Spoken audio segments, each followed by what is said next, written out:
Yan, yung ating tuna na niligyan ng evaporated milk.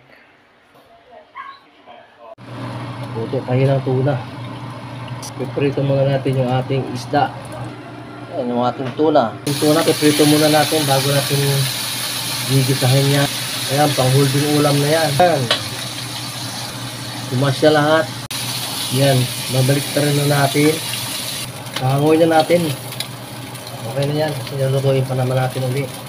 Dito na lang din tayo magigisa ng ating mga mga dagdag lasa din yan. Dagdag na lang tayo ng oil. Kasi kailangan natin ito prito.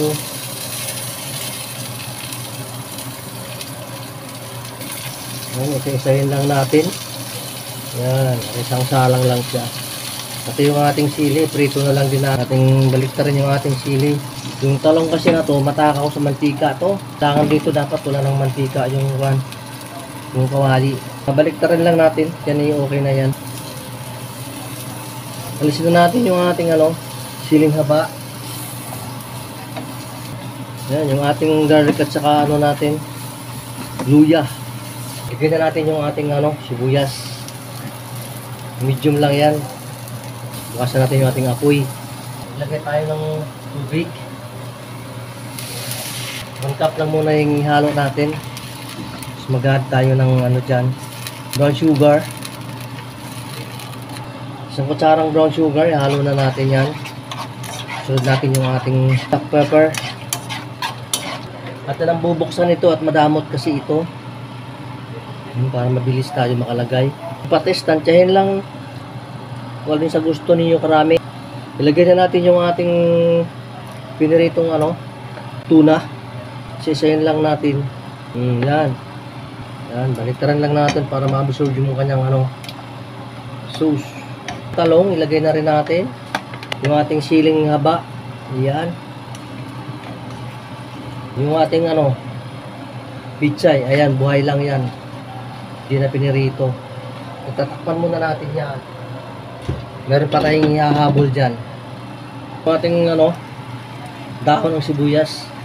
Spread natin yan para maluto din. Takpan natin ulit muna. Ilaw pa yung ating pizza. Lagay lang tayo ng kalahating 4 cubes. Ayan, yaman natin matunaw yan dyan. Ilagay tayo ng seasoning.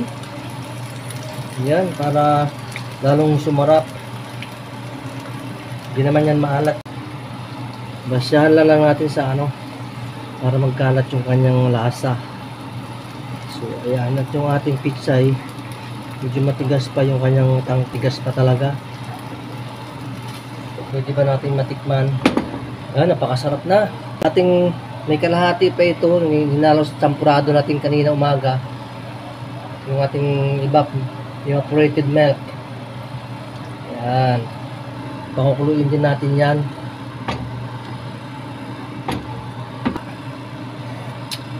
Ibayin natin yung atin.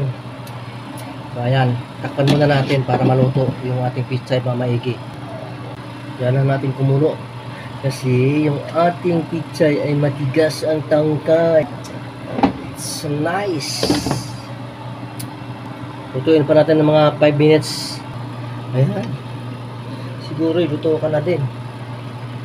Pero yung iba talagang sadyang matigas talaga siguro.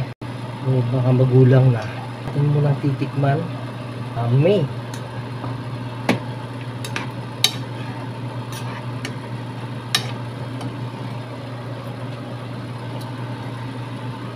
Yan na. Sarap. Masarap.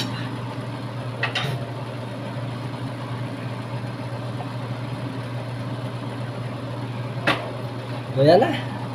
Ready na yan. Ready to serve na. Alisin na natin sa ating apoy.